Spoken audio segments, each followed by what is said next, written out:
Mais je tiens à dire ceci. J'adresse mes plus sincères condoléances aux deux jeunes filles perdues dans ce tragique accident. D'accord. C'est une situation absolument malheureuse. Et il y a plus dans cette histoire que ce que vous savez.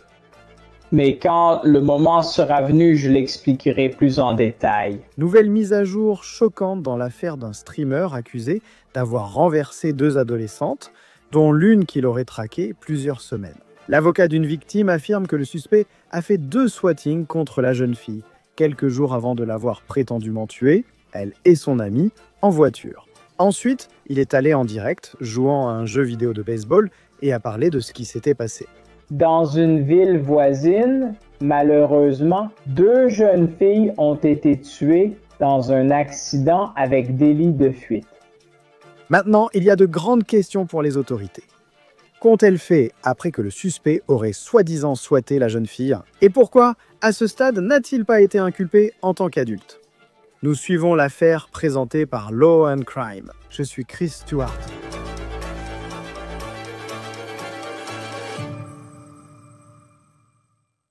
Dès le moment où 2 filles ont été percutées et tuées par une voiture roulant à grande vitesse dans le nord du New Jersey le 29 septembre, les habitants de la communauté ont affirmé qu'il ne s'agissait pas d'un accident. Ils disent que prétendument il s'agissait d'une attaque planifiée. Et maintenant, l'avocat de la famille de l'une des filles qui l'aurait tuée s'exprime publiquement, avec des affirmations majeures sur des incidents qu'il dit avoir eu lieu avant le supposé double meurtre. Et il y a plus dans cette histoire que ce que vous ne savez. Mais quand le moment viendra, j'expliquerai cela plus en détail. Ce serait Vincent Bataloro, 17 ans. La vidéo était sur son YouTube.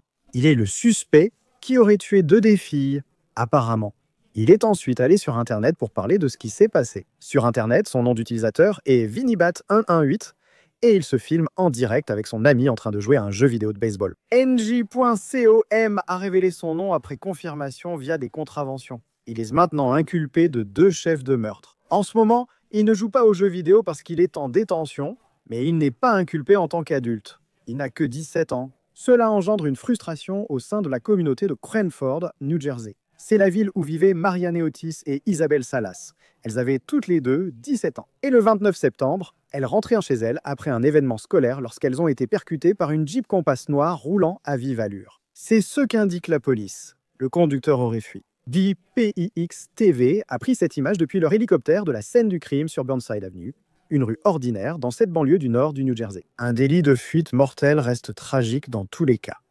Mais ce qui a rendu cette histoire encore plus révoltante et terrifiante pour tant de personnes, c'est que, peu de temps après l'accident, des voisins et des membres de la famille se sont exprimés publiquement, affirmant que ce n'était, soi-disant, pas un accident. Ce n'était pas un acte aléatoire. C'était un meurtre parce que Bataloro aurait prétendument harcelé Marianne Otis. Il n'aurait apparemment pas connu Salas. Elle n'était pas sa cible présumée. Maintenant, avant d'aborder les nouvelles révélations explosives de l'avocat de la famille de Maria concernant des incidents présumés antérieurs qui, selon eux, se seraient produits avant le double meurtre présumé. Il est important d'écouter ce que Bataloro a dit lors d'un de ses directs, seulement 5 jours avant qu'il n'ait prétendument tué ses 2 filles. Alors, on va essayer de faire ça. Je ne sais pas si ça va marcher. L'endroit ferme à minuit. Mais voici ce qu'on va faire. Maria a sûrement faim. On va lui envoyer une pizza pour lui remonter le moral. Alors, vous savez, j'ai une rancune contre cette fille parce qu'elle m'a accusé de péché. Je vais commander une pizza chez elle et voici comment je vais m'y prendre. Alors, je vous ai dit que j'ai acheté le tout nouvel iPhone 17 Pro Max. L'autre jour, et je vais l'utiliser comme mon téléphone principal maintenant. Un meilleur appareil photo pour faire des vlogs. Mais dans le processus, j'ai toujours mon iPhone 16 Pro Max. Et voici ce que je vais faire. Je vais le transformer en téléphone de secours. Donc, ce que je vais faire, c'est que je vais appeler Dom's et je vais faire livrer une pizza chez elle. Et je vais le dire au livreur. Le livreur sera payé en espèces à la porte. Oui, en espèce à la porte. Alors, Fula, ou mon père, veut t'appeler Fuluba. Ne te moque pas de moi, c'est un nom stupide. Tu n'aurais pas dû m'accuser d'avoir envoyé du porno, et tu n'aurais pas dû m'entraîner à faire un rapport de police. Alors, Fula, tu as pris une mauvaise décision en salissant mon nom. Il a pris une mauvaise décision. Laissez cette fille retourner dans cette école sans que je sois là. Je pense que nous avons faim, je pense que tu as faim. Nous allons t'envoyer une pizza. Maintenant, tu l'entends dire qu'il a, je cite, de la rancune contre Maria. C'était encore 5 jours plus tard. Il aurait tué elle, un de son ami, avec sa voiture. L'avocat de la famille Neotis a indiqué à Fox News Digital que Battalorio avait fait venir la police 2 fois chez eux en septembre. Maintenant, c'est la soi-disant blague où quelqu'un passe un appel au service d'urgence et fait intervenir les forces de l'ordre au domicile de sa cible. C'est certainement agaçant, on le voit souvent, et c'est aussi extrêmement dangereux. L'avocat de Fox News Digital affirme que Battaloro l'a fait prétendument à 2 reprises. Une fois, c'était le 1er septembre et l'autre, le 15 septembre. La première fois, la police n'est pas venue enquêter, mais la seconde, elle l'aurait fait selon cet avocat. À leur arrivée, Battaloro était déjà garé devant la maison. La suite des événements reste floue. Nous travaillons pour en savoir plus à ce sujet. On ignore aussi si la famille a été harcelée à d'autres reprises par cet adolescent. Autre commentaire de Battaloro sur Maria lors du direct, quelques mois avant qu'il ne l'aurait tuée avec son ami. Et elle fait en sorte que toute son équipe s'en prenne à moi. Si je la voyais en vrai, elle aurait même peur de voir mon visage. Et je dis ça seulement parce que, d'une manière ou d'une autre, tu sais, je suppose que le frère d'elle a eu le rapport et a dit « Viens à la maison ». Quand j'ai dit que je le ferais, le frère a eu peur et s'est dégonflé comme un froussard. Il est idiot, d'accord? Il a eu peur, s'est dégonflé et a dit « Je veux pas me battre ». Et puis, la fille dans la boîte à corps a dit « Je ne m'attends pas à ce que tu comprennes à quel point j'ai peur parce qu'il m'a menacé de me faire du mal. » Donc,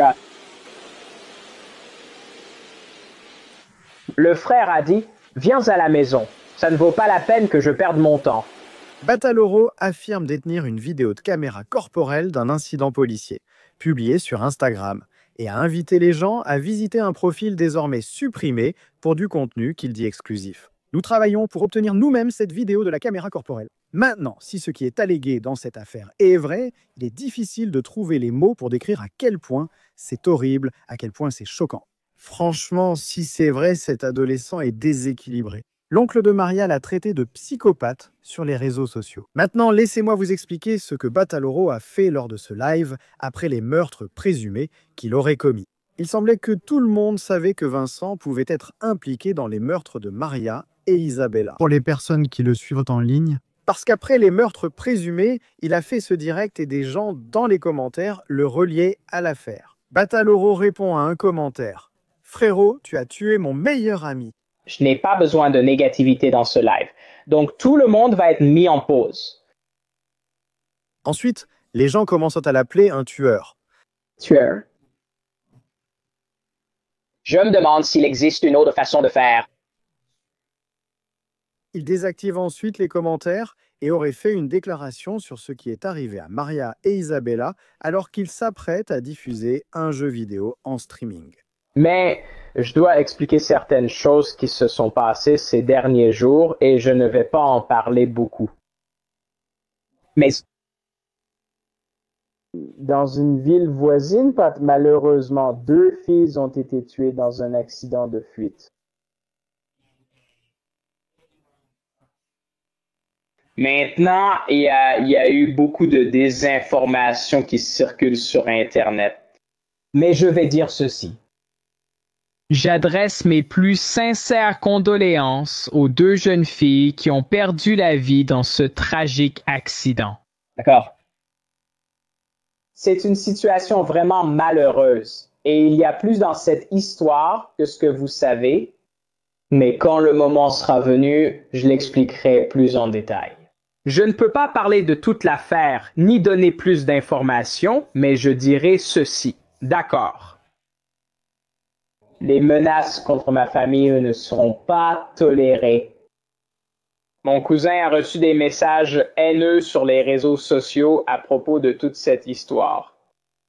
Et il a dû me retirer de tous ces réseaux à cause de tout ce drame. Pourquoi vous l'impliquez là-dedans? C'est une chose. D'accord, si tu me détestes, tu me détestes. Si tu ne me détestes pas, tu ne me détestes pas. Tu ouvres la boîte de Pandore, tu impliques la famille. Et ça ne me convient vraiment pas. Alors, j'ai pensé que j'allais faire une déclaration sur ce qui s'est passé et je veux aborder autre chose, d'accord? Parce que c'est un incident très grave qui s'est produit. Je ne sais même pas si je devrais diffuser ça en direct maintenant. J'ai construit une grande communauté sur TikTok avec 39 000 abonnés que j'ai fait grandir depuis 2020. Et je veux remercier chacun d'entre vous. Je vous aime tous à la folie. Et peu importe ce qui se passe, si vous ne me voyez pas streamer pendant un moment, vous comprendrez pourquoi. Mais ce sera entre les mains de Jésus. Tout ira bien. Je vais régler ça. Et j'ai l'intention de continuer à jouer en coopération avec mon meilleur ami Evan. Il est resté à mes côtés tout au long du chemin et je veux le remercier pour ça. Sans mon fidèle ami qui coopère avec moi, je ne streamerai pas sur YouTube en ce moment. Donc, il y a plus dans cette histoire, mais encore une fois, je ne serai pas autorisé à commenter là-dessus. Et je veux remercier chacun d'entre vous qui m'avez soutenu tout au long de cette histoire. Et je veux aborder encore une chose. D'accord. Je pense vraiment qu'il faut faire plus pour aborder la santé mentale dans l'État. Parce que vous savez, je ne sais même pas comment l'expliquer. J'ai été harcelé, ridiculisé et tout ça à cause de fausses accusations. D'accord, à cause de toute cette histoire concernant des choses qui se sont passées dans le passé. Il y a plus dans cette histoire, ça sortira à l'avenir. D'accord. Et je vais vous le dire tout de suite. Je n'ai pas l'intention d'arrêter le streaming de sitôt. Mais encore une fois, si jamais je prends une pause, je vous expliquerai pourquoi. Donc, je pense vraiment que le New Jersey doit faire un meilleur travail pour traiter cette crise de santé mentale, parce que j'en ai vraiment trop vécu. Je suis un gentil garçon, j'ai 17 ans, avec une bonne famille à mes côtés. Et ces accusations qui ont tout gâché. C'est une honte. Mais encore une fois, j'en rester là. Je pense vraiment que vous devriez tous être beaucoup plus gentils les uns envers les autres. Si jamais il se passe quelque chose, je vais vous donner un conseil à tous. D'accord. Si vous êtes harcelé ou ridiculisé à l'école à propos de, vous savez, des choses pour lesquelles les gens vous détestent, je vous conseillerais d'en parler immédiatement à votre conseiller. Ouais, vous savez, avant que ça ne devienne incontrôlable, il faut régler toutes ces choses. Parce que je vais vous dire une chose. La quantité de harcèlement que j'ai subi dans le passé a été absolument absurde. Et je vais être honnête avec vous, l'État ne fait pas un bon travail pour traiter cette crise de santé mentale. Et j'espère que Chitarelli pourra régler ça. D'accord. C'est tout ce que je vais dire à propos de tout ça. N'en parlerai plus sur les conseils de mes proches et d'autres personnes. Nous allons jouer en coopération avec Evan et nous n'allons faire qu'une seule partie. Et selon les prochaines étapes, je serai probablement en direct demain parce que voilà le truc. À l'origine, j'allais commencer une école aujourd'hui, mais avec tout ce vacarme, ça a un peu tout gâché. Donc, je serai en direct demain, mais je ne sais pas pour Evan. Encore une fois, vous allez voir plus de direct à l'avenir et j'aborderai tout cela, j'espère, dans les prochains jours. Donc, Evan, si tu veux dire quelque chose, t'es plus que bienvenu. Il retourne ensuite jouer à ce jeu vidéo et tu entends juste dans sa voix que il semble que ce soit juste quelqu'un qui pense qu'il contrôle la situation. Et franchement, il semble qu'il pense qu'il est justifié pour ce qui serait arrivé à ces deux jeunes filles. Maintenant, si ce dont il est accusé est vrai, franchement, c'est glaçant de voir cette vidéo. Bataloro a été arrêté et fait face à 2 chefs d'accusation de meurtre au premier degré. Les autorités n'ont pas encore révélé son nom. Parce qu'au moment où nous enregistrons ceci, il n'a pas été inculpé en tant qu'adulte. Encore une fois, il a 17 ans. Elle n'était pas seulement ma fille, elle était ma meilleure amie. C'est la mère de Maria qui s'exprime lors d'une veillée pour sa fille et son amie, selon WABC à New York. Non seulement il y a de l'indignation parce que Bataloro n'est pas encore inculpé en tant qu'adulte, mais aussi à cause du fait qu'il aurait pu continuer à harceler une fille et ensuite aurait tué son amie. Que pouvait-on faire pour l'arrêter? La loi du New Jersey interdit aux moins de 18 ans de demander une ordonnance restrictive contre quelqu'un. Marianne Otis avait 17 ans. Plus de 7000 personnes ont signé une pétition sur change.org pour faire changer cette loi. Encore une fois, nous attendons toujours de savoir quand Bataloro pourrait être inculpé en tant qu'adulte. Au New Jersey, les procureurs disposent de 60 jours pour demander le transfert d'une affaire hors du tribunal pour mineurs. Maintenant, il semble que les procureurs auraient un dossier solide contre Bataloro s'il devait être poursuivi en tant qu'adulte, si cette affaire devait aller en procès. L'antécédent présumé de harcèlement criminel est un point central de l'affaire. Selon les allégations, la Jeep Compass détenue par les forces de l'ordre serait l'arme du crime. Les diffusions en direct montrent qu'il avait probablement des problèmes avec Marianne Otis. Alors, quelle serait sa défense à l'avenir? Bataloro a affirmé qu'il avait été harcelé à l'école. Il dit aussi qu'il faudrait plus agir pour la santé mentale. La signification et la solidité de cette défense restent incertaines. La communauté de Cranford continue de pleurer la perte de ces 2 jeunes filles. Elles étaient meilleures amies et rentraient simplement d'un événement scolaire. En terminale au lycée, elles avaient la vie devant elles. Et ces vies ont été volées, apparemment par un adolescent qui semble penser qu'il a le contrôle.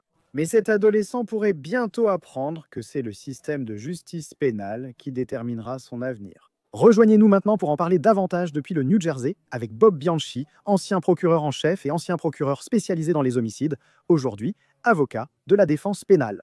Merci d'être avec nous sur Law and Crime. Je comprends que beaucoup se demandent pourquoi cette affaire n'est pas encore devant un tribunal pour adultes. Qu'est-ce qu'il faudrait pour que l'affaire soit transférée hors du système de justice pour mineurs? Nous ne devrions rien déduire du fait que l'affaire n'est pas dans le système pour adultes actuellement, ce qui n'est pas inhabituel à 17 ans. Mais c'est ce que feraient les procureurs. Pour ma part, je voudrais d'abord mener une enquête approfondie avant d'aller devant un tribunal pour mineurs, car c'est là que cette infraction est jugée. Ensuite, plaider devant ce juge pour transférer l'affaire au tribunal pour adultes. Nous n'en sommes pas encore là.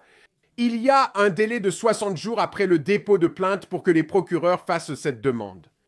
Nous agissons ainsi après avoir réuni toutes les preuves pour présenter le meilleur dossier possible au tribunal pour mineurs, pour accepter notre décision de saisir le tribunal pour adultes.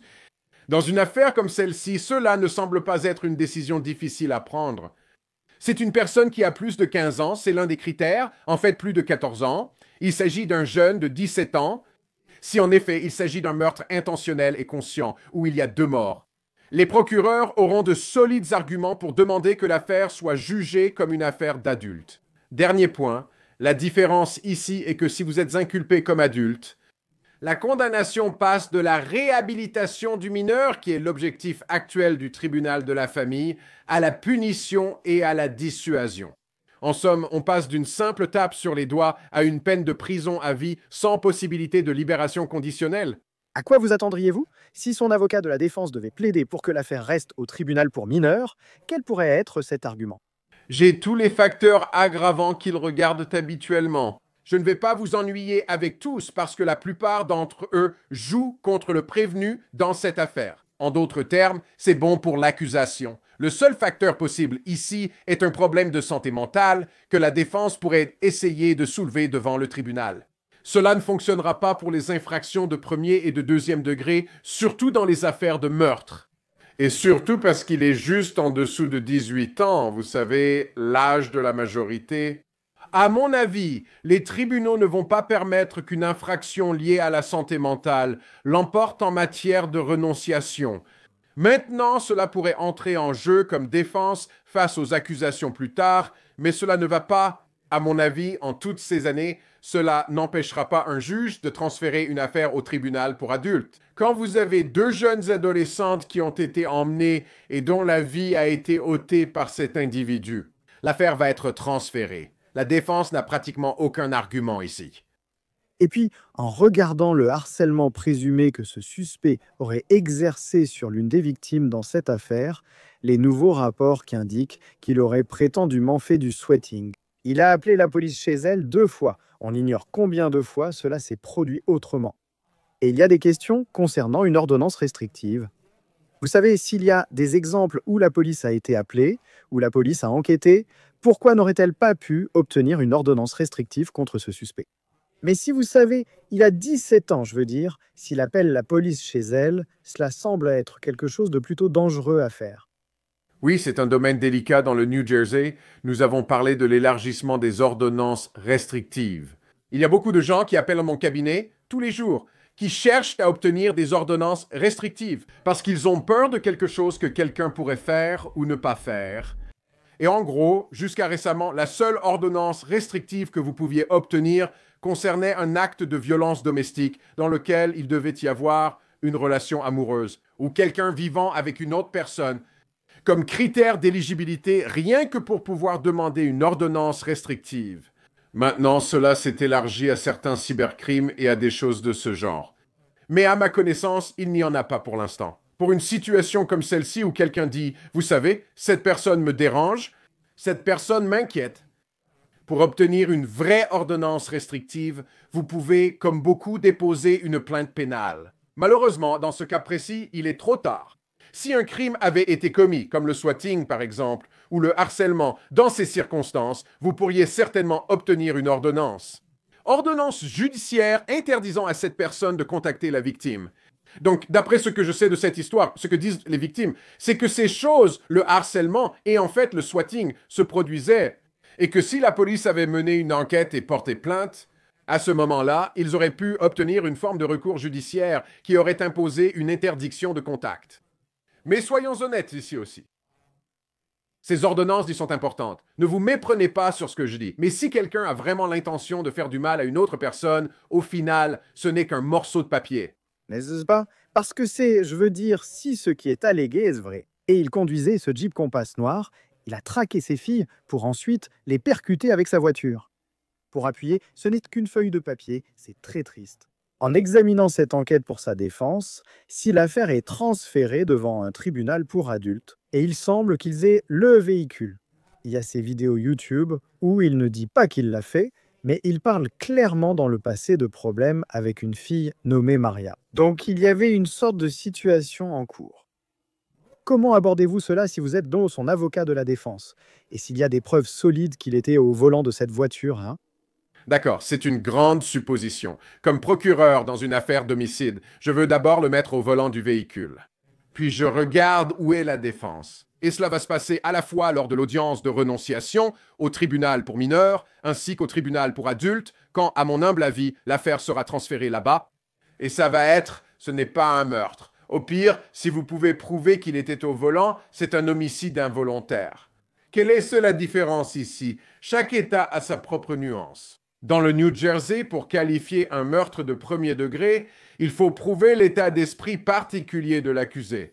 Ils appellent cela la mens rea, un état d'esprit d'intention ou de connaissance. Ce qui signifie que vous aviez soit l'intention que cela se produise, soit vous avez fait quelque chose dont vous étiez pratiquement certain du résultat. La loi utilise ces mots pour indiquer qu'une blessure grave mortelle pourrait survenir presque comme si c'était intentionnel. Vous l'avez fait, vous vouliez essentiellement que cela se produise, ou vous saviez que cela allait arriver. Si ce n'était qu'un acte imprudent, c'est-à-dire que je n'avais pas l'intention de le faire, je n'avais aucune intention de le faire, je conduisais imprudemment, à grande vitesse et changeais souvent de voie. J'ai perdu le contrôle du véhicule et percuté ces deux personnes, les tuant. Ce n'était ni intentionnel ni conscient.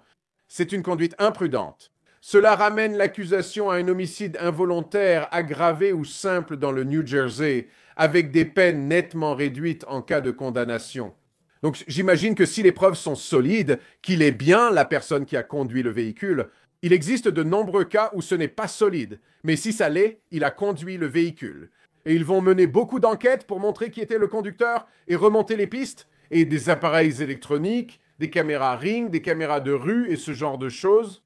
Après tout ça, ils vont soutenir que ce n'était pas un acte intentionnel ou conscient. C'était un acte imprudent, ce qui réduit considérablement la peine. En fait, l'homicide involontaire est passible d'une peine maximale de seulement 10 ans de prison d'État. S'ils les ont reconnus coupables de meurtre, il a 17 ans, c'est évidemment un double meurtre. S'il était reconnu coupable, je veux dire, y a-t-il une chance qu'il puisse un jour sortir de prison? Très bien, écoutez, je vais dire que c'est très difficile de répondre à cette question parce que le New Jersey, à mon avis, est encore en train de gérer cela. Je travaille sur une affaire de mon époque de procureur concernant des crimes de mineurs et les peines prononcées. Et avant l'âge de 26 ans, votre esprit n'est pas complètement formé et ce genre de choses. Donc, le balancier continue d'aller d'avant en arrière. Mais je veux dire, vous pouvez imaginer, je pourrais simplement dire ceci. S'il est reconnu coupable de meurtre, il aura 2 corps, si vous voulez, je déteste le dire ainsi, mais 2 personnes pour lesquelles il sera reconnu coupable de les avoir tuées. Il va passer la majeure partie de sa vie en prison d'État. Ce qui va se passer par la suite, je ne veux pas le prédire. Parce que ça ne cesse de faire osciller le balancier. Il va tantôt vers le conservatisme, si vous voulez, et des mesures plus draconiennes, puis, vous savez, vers le côté kumbaya. Donnons-lui une chance. Et j'espère qu'un gars comme ça, s'il est prouvé qu'il avait l'intention de faire ça à 17 ans, à mon humble avis, il devrait passer le reste de sa vie en prison. Oui, et je sais que cette question est un peu prématurée parce qu'il nous reste encore beaucoup de chemin à parcourir. Et même voir si cela va aller devant un tribunal pour adultes, même si on s'attend à ce que ce soit le cas. Vous regardez ces vidéos YouTube, et quand vous les regardez en pensant à ce dont il est accusé, c'est glaçant d'entendre le ton de sa voix. Je crois que c'est parce qu'il a tellement confiance en lui et semble tout contrôler tout en évoquant la santé mentale. Et quand vous regardez ça, quelqu'un qui aurait tué 2 personnes parle presque comme si rien ne s'était passé. Ou il avait l'air d'en être fier. On dirait simplement que ce n'est pas quelqu'un dans un état mental normal. Est-ce que c'est quelque chose que la défense pourrait utiliser comme preuve? Non, le procureur va sûrement utiliser ça comme preuve et affirmer que il essaie de trouver des excuses, il n'a aucun remords, il n'a aucune prise de conscience de sa conduite.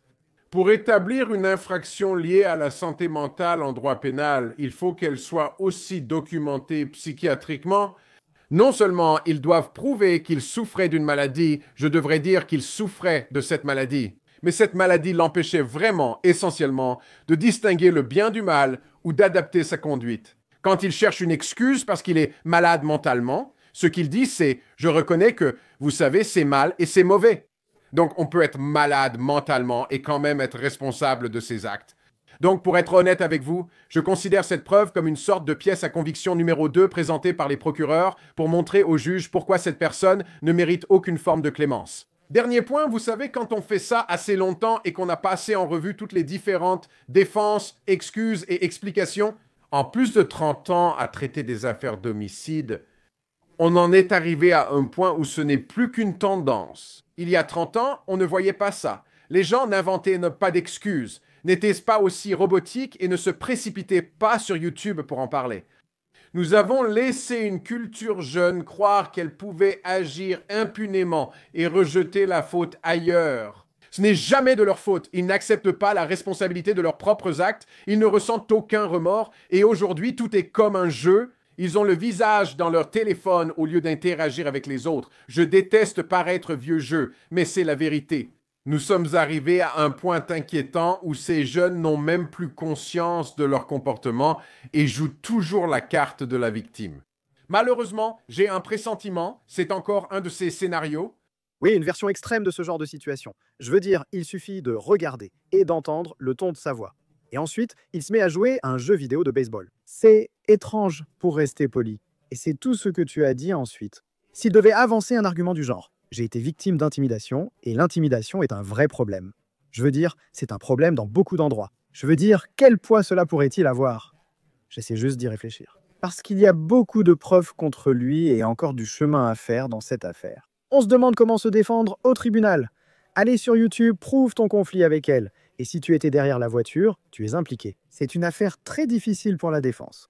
Oui, explorons une autre défense. Je ne comprends pas son but, mais admettons qu'il emploie cette défense d'intimidation. Je vais jouer à ce que font les avocats. D'accord, jouons au jeu ce que font les avocats. Donc, en tant que procureur, j'anticipe ce que va être la défense. L'une des défenses que mon esprit créatif et moi allons imaginer, c'est que il a subi un tel harcèlement de la part de ces deux jeunes filles qu'une personne raisonnable, selon la loi sur la provocation passionnelle, aurait été provoquée. Qu'il a en fait été provoqué, qu'il n'a eu aucun temps pour se calmer ou réellement rassembler ses idées et pour réfléchir correctement. Et il est sorti et il a délibérément commis cet acte, il l'a fait intentionnellement. Dans ces circonstances, si vous pouvez prouver que ces actions étaient raisonnables, que le jury croit qu'une personne raisonnable aurait été provoquée, qu'en fait, il a été provoqué et qu'il agissait sans l'occasion de se calmer sous le coup de l'émotion, comme certains le disent dans certains contextes, alors il aurait droit à une instruction sur la provocation par passion devant le jury. Peut-être un endroit où je vais. En langage courant, cela ramène l'accusation de meurtre à un homicide involontaire. Cela enlève l'élément mental d'intention et de connaissance, parce que vous n'avez pas eu l'occasion de délibérer. Vous n'avez pas eu l'occasion parce que vous étiez sous l'emprise de la passion d'un événement excitant qui aurait provoqué une personne raisonnable. Quelle est la norme que nous utilisons toujours à titre d'exemple? Quelqu'un surprend son conjoint au lit avec un autre, prend une arme, tire sans réfléchir et tue la personne. Ce serait une défense de provocation passionnelle. Est-ce que je pense que cela s'appliquerait ici? Dans un cas où un homme monte dans une voiture, trouve ses deux filles, conduit la voiture et les percute, le jury considérera cela comme une provocation raisonnable. Qu'il a été harcelé, qu'il a été provoqué et qu'il n'a pas eu l'occasion de réfléchir et de délibérer avant de commettre l'acte. Je pense que c'est tiré par les cheveux, mais c'est une défense possible. Vous savez, parfois, en tant qu'avocat de la défense, dernier point, il faut faire avec ce qu'on a. Il faut se débrouiller avec ce qu'on a. Les gens n'assistent plus au bal aujourd'hui. En gros, si c'est l'accusé que vous défendez, vous tentez toutes les défenses possibles en espérant qu'une marche. Il y a aussi le processus de négociation de peine, tentant de convaincre les procureurs de conclure un accord avant le procès. Oui, et nous verrons comment cela évolue. Il reste encore beaucoup à faire dans cette affaire. Je veux dire, bien sûr, nous verrons ensuite si l'affaire est évidemment portée devant un tribunal pour adultes et ce qu'il adviendra par la suite. Bob Bianchi, ravi de vous accueillir sur Law and Crime. Merci pour cet échange. C'est un plaisir d'être ici, merci. Affaire présentée par Law and Crime. Abonnez-vous à notre chaîne YouTube et Spotify. Je suis Chris Stewart. Nous vous retrouverons la prochaine fois.